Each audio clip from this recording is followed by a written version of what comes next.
today with another freaking video, you feel me? Are you serious, my brother? We are getting into some horror shorts now. I love scary movies, but after the scary movie, it's just, you're just paranoid. But I like the rush that it gives you, if that makes sense. This next one is from Denny Animation. It's called Two True Tinder Horror Stories, but we only gonna be reacting to one, so let's go. Let's get it. Let's go! I'm 24 years old, female, and I live in Michigan. This happened in 2014 when I just turned 19 years old. I got convinced by one of my friends to try out Tinder, a dating app where you can meet people. As it's notorious for one-time flings, I wasn't really feeling comfortable in trying it as I wanted something a little more serious. Good. However, after hearing the success story of my friend on how she met her boyfriend, I caved in, choosing to take my chances. I guess I should mention I never had a boyfriend up to this point, as I'd always been a little more on the shy side. At any rate, I quickly made a profile, and after a couple of days, I started talking to this one guy, who we're going to call Johnny. Johnny was a couple of years older than me, and lived within a 30-mile radius. On his profile, I saw a bunch of selfies and pictures of him in lab coats and playing with animals. He was pretty good looking with his short brown hair. Look at his eyes, bro. You don't trust a guy that got eyes like that. Why are they so separated? Neatly combed, with blue eyes and a short stubble. Apparently, he was looking to study to be a veterinarian, which went well with my goal of becoming a nurse. Oh, really? I wasn't trying to think too ahead, but it was just a thought I had just in case. This Johnny guy ended up messaging me the same night we got matched, and he introduced himself before asking me if he wanted to be friends. I thought, why not? And we started to text each other every single day. And that's how it began. Every morning I would awake to a message wishing me a great day and telling me how beautiful I was. That really gave me the confidence boost I've been long seeking for years. Nah. Red flag number one. If a guy, like, first of all, I'm not a guy expert. Nowhere near that. Red flag number one, you meet him online. Nothing wrong with meeting people online. But it already seemed kind of sketchy. Like, already. You're so beautiful. You're so this. You're so... Look, you're a simp. She said, thank you. That's an L. A month comes and goes, and we're starting to become a lot more comfortable speaking to one another. We had now moved from talking on Tinder to Instagram, where he had the same photos. Where he had the same exact photos, of course. He's not gonna have no new photos. I did find his follower count a bit questionable, as I was the only one following him. Ma'am, okay, I'm gonna stop pausing it. I'm sorry, I keep pausing it. It's just so dumb, like... Also, all the photos he had on Tinder were literally posted within 24 hours to his Instagram. Oh my God. I asked him what the deal was, but he told me he had just made an Instagram account for the first time. Whatever, I thought.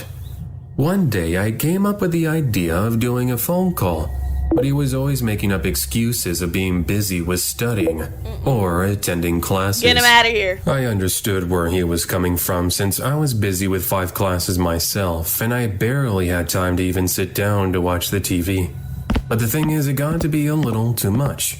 Summer vacation had arrived, and he was still making up excuses. This was a warning sign to me, as I love the show Catfish, and I already know the signs of a possible imposter, just from watching the series. Even so, I guess I was so love-struck by his looks and his messages, I really wanted to give him the benefit of the doubt. His looks?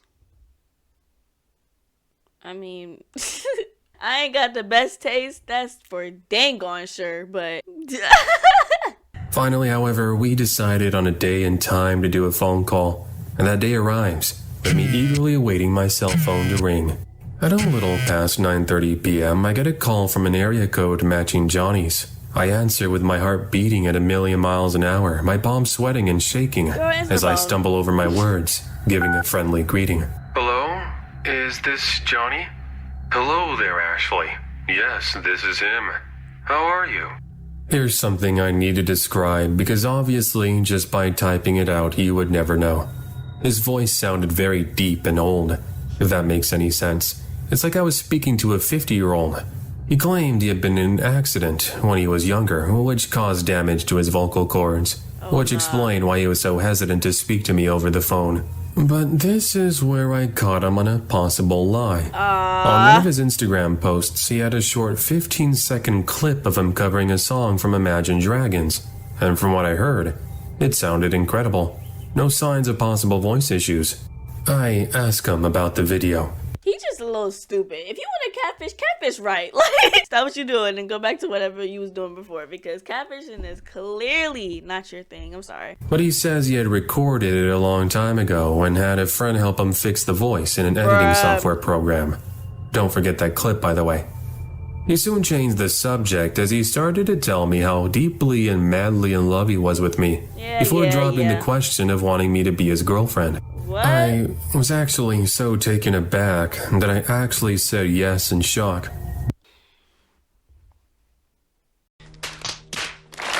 You think that was smart? No! Bro, it's getting me hot. Like, Big mistake looking back. And I started to shed tears thinking things were finally going my way. From that point on, Johnny started to get a lot more manipulative. What I mean is he would ask me what I was doing and where I would be at any given time. If for whatever reason I didn't respond within a certain time frame, he would message me saying I didn't love him and how I was breaking his heart. It's up to this point I was being very patient with him, but I finally made a huge discovery. My friend, the one who introduced me to Tinder, and myself had been randomly looking at some Instagram posts, the ones you see when looking at related hashtags and whatnot, and we noticed something that gave us the chills. There was a picture of Johnny, except unlike his posts that had 2 likes, this one had about 200. As for the username, completely different. We clicked on the profile and saw this guy's name was Thomas and he had over 1,000 followers. We scrolled through the posts and we found every single picture Johnny had posted. Even the video where he's singing the Imagine Dragons song was posted. What really broke my heart, however, was seeing this guy was already engaged and Johnny had purposely avoided using any of those photos.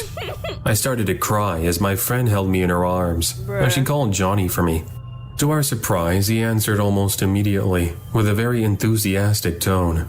Hey there, my beautiful joy of sunshine. How are you? Boy, if you don't get your squiggly diggly head. My friend cuts to the chase, telling him we had found out his secret and that he was to explain himself immediately. Explain. To no one's surprise, he hung up the phone and he proceeded not to answer with follow-up calls. Later that night, he sent me various text messages explaining he was sorry and that he was only trying to make a friend because he was lonely. I felt really bad for him, but I told him this charade needed to end. He asks me if we could still be friends, and I make the mistake of saying yes. So right now, you're most likely asking yourself, that had to have been it for Johnny, right? Unfortunately, I didn't title my story Catfish Breaks Into My Home for nothing, because this gets worse.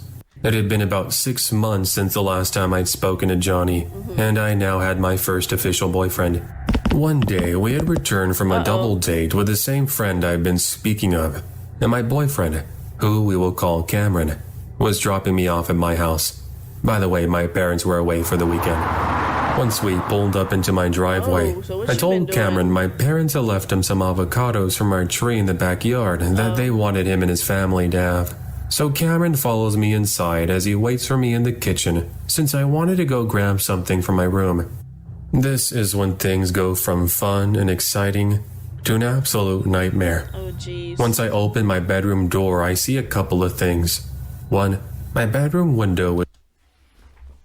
Why do people just be leaving? I mean, he might have broke in, somehow unlocked her window from the outside. But if that window was unlocked to begin with, I don't understand why people leave their windows unlocked. They don't have no curtains, so you could just see, like, was open.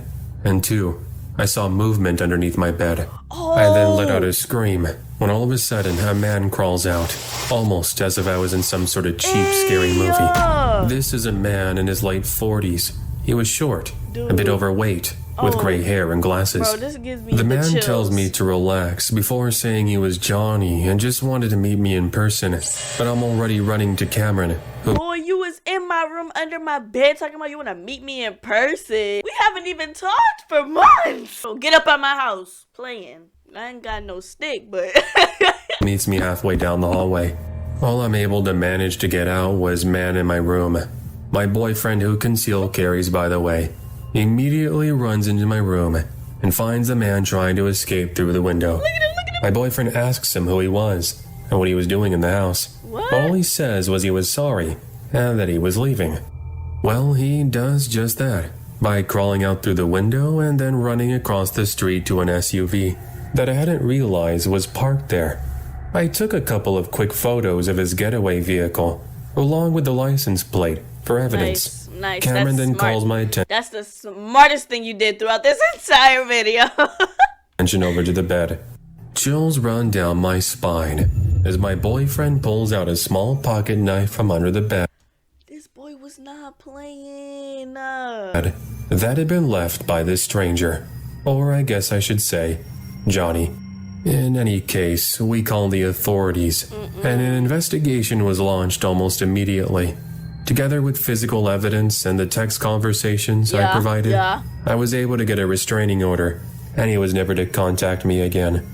As for jail time, he did get it, but I didn't pay attention to any of the details, since I just wanted to move on with my life. It's been well over 5 years, and Cameron and I are now engaged, and we live across the country.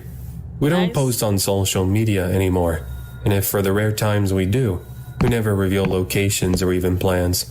I have even legally changed my name to avoid them altogether.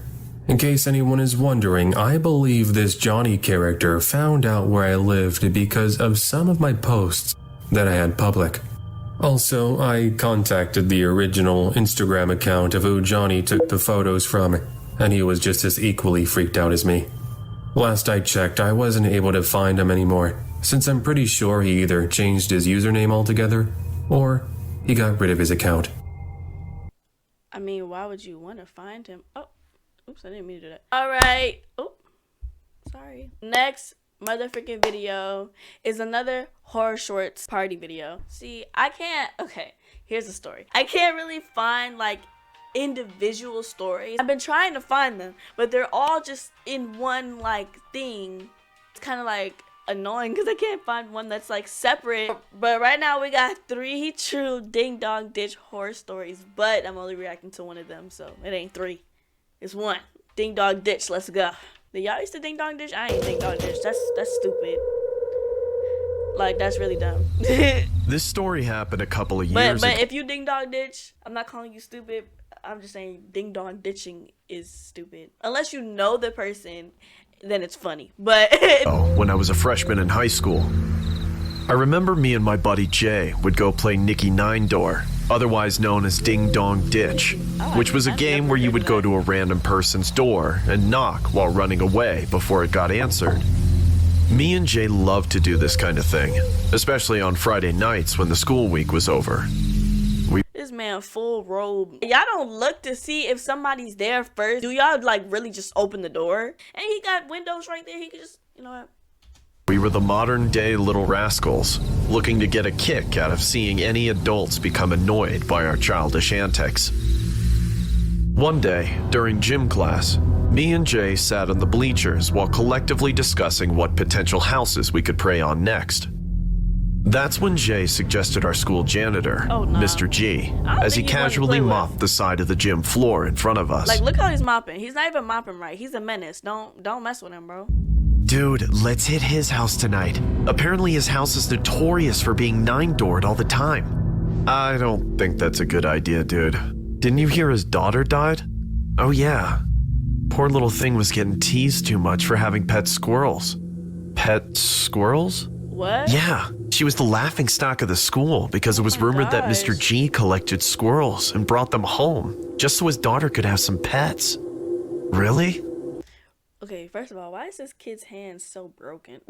Can we just take a moment to look at this dude's fingers, bro? That thing look so discombobulated right now. Is bothering me. That's what in the hell are you two idiots looking at? I wasn't expecting that. Legit talking about the man, like right behind him. The man probably mopping like that because he can hear him. He like, hold on, let me. Now they silent. Yeah, that's what I thought. Dang. Don't be talking about my daughter or any of my business before I dump this dirty mop water on your heads. That's when Mr. G strolled away with his mop bucket, while me and Jay looked at each other and thought to ourselves that his house would be the perfect stakeout for Ding Dong Ditch later that. Y'all just said that his freaking daughter died and y'all still want to mess with him. And then the man already mad and he heard you, like, he knows you're... that night. A couple hours later, me and Jay would play Mortal Kombat Armageddon on my PlayStation 2, till it was dark enough to go outside and pay Mr. G's house a visit. As we walked down the neighborhood, Jay pointed out Mr. G's house, which was about 2 houses down from where we were standing. That's a bad idea, bro.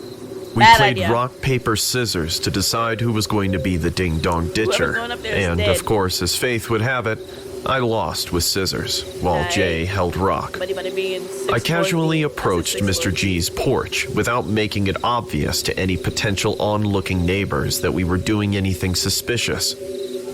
As I slowly began to raise my balled-up fist to knock the door, it abruptly swang open, with Mr. G holding a large baseball bat, saying, "I'm gonna kill you and make you eat my crap, you little squirms!" Hey, yo! Not only is he gonna kill him, after he gonna make him eat his crap! He might be a menace, but he knows what he wants to do in his life, you know? I'm proud. That's when me and Jay made a dash for it and began to run for our lives while Mr. G chased us with a baseball bat in one hand and a long piece of rope in the other. Dang. Stop running away, you little punks! You all wanted smoke, didn't you? Oh, he said he got the smoke! He coming with the... Man said, y'all want the smoke, right? Y'all want the... Nah, y'all want the smoke, y'all gonna get this bat to the head. Didn't you? I remember looking back for a split second and could see the crazed look in Mr. G's eyes. Oh, nah. Almost like he had been anticipating that someone would faster, Mickey Nine door his house again. Man is fast. As Jay and I glanced to our right, we unhesitatingly made a swift turn towards the direction of a large fence with a hole in it, which led to a forest preserve with a warning sign that said, "Danger, do not go beyond this point." Yeah. And there's clearly a path that continues that way. So I really hope you're not gonna consider going in there. Disregarded the sign and quickly ran through the hole in the fence while trying to not slip on any branches or tree bark piled along the trail. It was about 30 seconds into the forest where I found myself hiding behind a large tree, while Jay was hiding behind one across from me. That's when I crouched down as I heard the footsteps of Mr. G stopping mid-trail, almost as if he knew we were within his parameters. I clasped both my hands over my mouth and began to pray in my head that he wouldn't approach either of us. Stupid kids. If I ever see you again, I'm gonna rip both of your heads off and feed them to my squirrels. You hear me? This man and his squirrels. I know you little pieces of crap are the reason why my daughter is dead. I just know it. How? I know you two picked on her at school. Oh. Am I right? I swear to God, if I ever see you come by my house again, I will turn both of you to my kids. Wait, what? He talking like he knows they're right there. He's like, am I right? Like, who you talking to? I'm lonely. I just need another child. Wow. And you pricks took everything away from me. That's when I heard him slowly exit the woods, as his footsteps became more faint along the way. Me and Jay were so shaken up to the point where we remained hidden behind our respective trees for about a good 10 minutes before we thought it was safe enough to head back on the trail. So you thought? I think the coast is clear. Dude, this is the last time I'm ever doing this. Duh. You think? How in the hell do we get home now? That's when me and Jay had to decide what our next move was. The issue was getting home, as we knew the only way out was through the hole in the fence. Oh, dang. We obviously didn't want to run into the risk of encountering Mr. G again, so we both mutually agreed to go. Boy, what was that? What was Was that a little dance that they did? What was that? Risk of encountering Mr. What are they doing right here? They nodded heads like they know what they just did. They're like, that's how we communicate. Direction and find an alternative way home through the forest preserve. As we got deeper into the forest, I can recall stepping on a gooey substance, almost like it was a dead cat of some sort. Jay And this man got white shoes on. Oh, Lord. pulled out his cell phone and flashed his light towards my shoes, only to see a dead squirrel soaking in a puddle of its own blood. What the hell? Looks like a bear ate it. Dude, that looks gnarly. What? Jay then picked up the mutilated squirrel by its tail and asked me to take a picture of him What the with heck his is cell wrong phone. with you? You're And you freaking took sick, it! dude. If my friends was on that weird stuff, oh, get a picture with this Dead animal in my hand. I cannot bring myself to do that. I'm sorry. You're gonna have to take your own picture. He then dropped the dead squirrel on the ground, and we proceeded to head further into the trail. Poor squirrel. That's when we saw about a dozen mutilated squirrels scattered along the pathway. What the hell? Dude, we have to go back. Jay? I began to glance at Jay as he looked at me with a gaunt and horrific expression on his face. Oh, jeez. What we about That's to see? when I realized that he wasn't looking at me. He was looking behind me as he pointed past me with his trembling finger. I turned my head to look behind me, only to see a little girl sitting a couple of meters away from us, having a picnic by herself. As I squinted my eyes, picnic? I could see her chewing on a dead squirrel, as she then looks at our direction and said, Please bring me home to my daddy. I want him to know that I don't want to have a pet squirrel anymore. That's when me and Jay ran back. You didn't want a pet squirrel and you decided to eat it? Like, bro, I told my daddy I ain't want no squirrel. Might as well just freaking start eating raw squirrels out here. That's nasty. It's not even cooked. Like, come on. You gotta cook it first. Towards the direction of where we came from, as we couldn't believe what we had just witnessed. As we made it through the hole in the fence, we continuously ran through the neighborhood past Mr. G's house until we both made it home in our respective houses. Wow. I couldn't believe what I had just seen, as the thought of a little girl having a picnic in the middle of the forest while was eating not a squirrels freaking picnic. still Stop gives me saying chills that. just thinking about it. What happened next was something I could not fathom or give any proper explanation towards. What? Jay ends up sending me a text and then immediately calls me. Hello? Hey dude, look what I just sent you. Oh, jeez. That's when I opened Jay's unread message, only to see the picture I had taken of him while he was holding the mutilated squirrel. Except, I can see the same girl from the picnic standing from a distance behind Jay. Bro, turn his music off. Turn She the was music holding off. a dead squirrel as Oh my well, gosh, she's while giving me replicating the freaking same pose he chills. was in. It's been You did not have to add that scream in there. At first it had me, and then he screamed, and then I was... been a while since that incident occurred. I've been seeing a psychiatrist since, as a mental anguish from getting chased down the block with a baseball bat and witnessing what seemed to be the deceased spirit of Mr. G's daughter No, she ain't got is no something lips, that still no terrifies nose me to this covered, day. No nothing. That's crazy. Like, you didn't want a pet, so you decided to eat it. That sounds so logical. Alright, so we got our last video. It's from IMR Scary Tales, and it's called an OnlyFans horror story. Let's get it, let's go. Alright, well, we in court, we in school, where we at? I was in college when I met Nina. She was my roommate. Who? Said forever, Nina, hold on. We became good friends in a very short span. She was bubbly and cheerful. We two became popular in no time. Her boyfriend, Matt, often held parties at his farmhouse. We used to go there, get drunk, and pass out. Oh, shit. I mean, we were young, and who thinks about the future at that age? I guess. Nina was a jolly, cheerful girl. Every boy in college had eyes for her, and every girl envied her for her popularity. Wow. It was a rainy afternoon. We didn't go to college that day. Nina and I were chilling in our hostel. I was watching videos on my phone lying on my bed. Suddenly, I saw Nina coming out of the bathroom wearing revealing clothes. Bro, Nina, put some clothes on. Cover it up there. What you... Hey, where are you gonna go in this rain? Right. I asked. No, stupid. I am not going anywhere. I have to click some pictures for my Onlyfans account. Girl. You have an Onlyfans account? Yeah. How else do you think I buy all these clothes and jewelry? Wow. Nina's a shopaholic because she spends a lot of money to buy clothes, makeup, and all. Sounds like But me. I didn't know she has an OnlyFans account.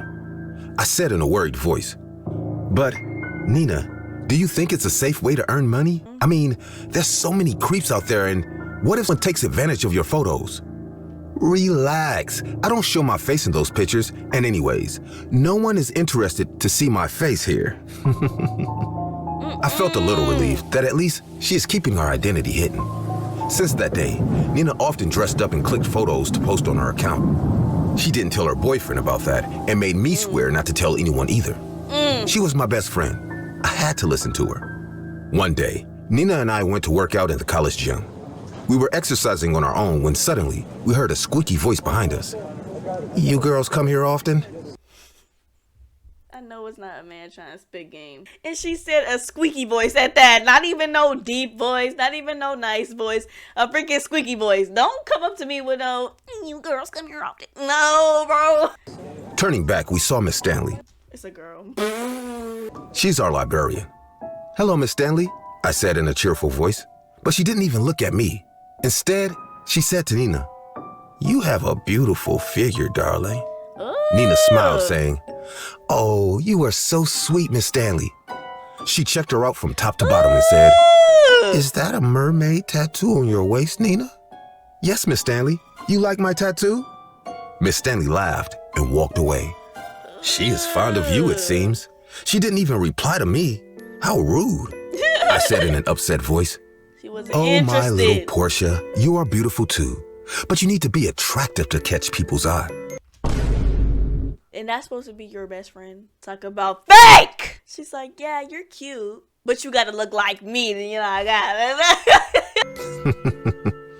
I won't lie that it didn't feel insulting, but I knew Nina said this casually. Nah, bro. She didn't mean it like that, so Get her up I shrugged it outta here. off, smiling awkwardly. Let's go. We'll be late for the party, Nina said. That night, we went to Matt's house. It felt like the entire class came to this party. People were going crazy. Some were jumping in the pool, getting drunk, while some vomited on the floor and passed out. Nina drank a lot that day. Can we just look at this party? There's like 5 people in the corner, then 2 others, and then 2 others, and then 2 others in the corner. And you got 3 people in that big pool with no freaking lights in them. Nah, go home. I tried to stop her, but she ignored me, so I got a bit aloof from her too. I saw her dancing near the pool with Matt when suddenly her phone rang. She left her phone with me, so I saw an unknown number flashing on the screen. I walked to Nina and handed her the call. Yes? Who is it? Yes. Wait, there's too much sound here. I can't hear you. Just wait a second. Nina went out to take the call. I came back to my seat and started to talk to my friends. That night, most of us stayed back at Matt's house.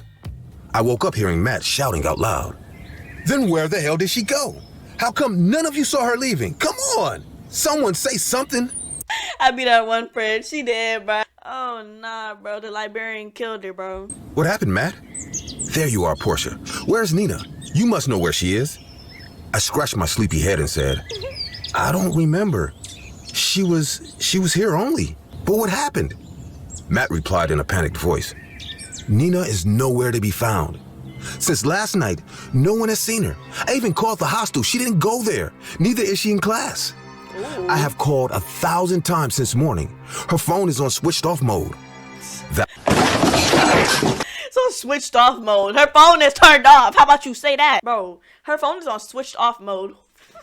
Dude, who says my phone is on switched off mode? Her phone is turned off. Like, It's the last night I saw my best friend. bro. Nina went missing. The college ran searches all around the area. The cops got involved. We were all questioned and interrogated several times, but no one could give any information about her. 3 days went by. Nina's parents were crying all day. Everyone in the college was shattered in fear. What happened to a young girl all of a sudden? I told the cops that she got a phone call from an unknown number. She went to take the call outside, and since then, no one saw her. I had to tell them about her OnlyFans account as well. Various kinds of rumors started to spread in the college. Some said she got abducted by a creep from this OnlyFans site. Yep. Some said she probably went somewhere and will be back soon. But I knew something bad happened to my best friend. Suddenly, the cops found footage from the CCTV cameras placed on the light post near Matt's house. In that footage, they saw Nina coming out of the house. She stood on the sidewalk and looked left and right as if someone was going to arrive. She talked for some time more, and within a few minutes, a truck came from the right.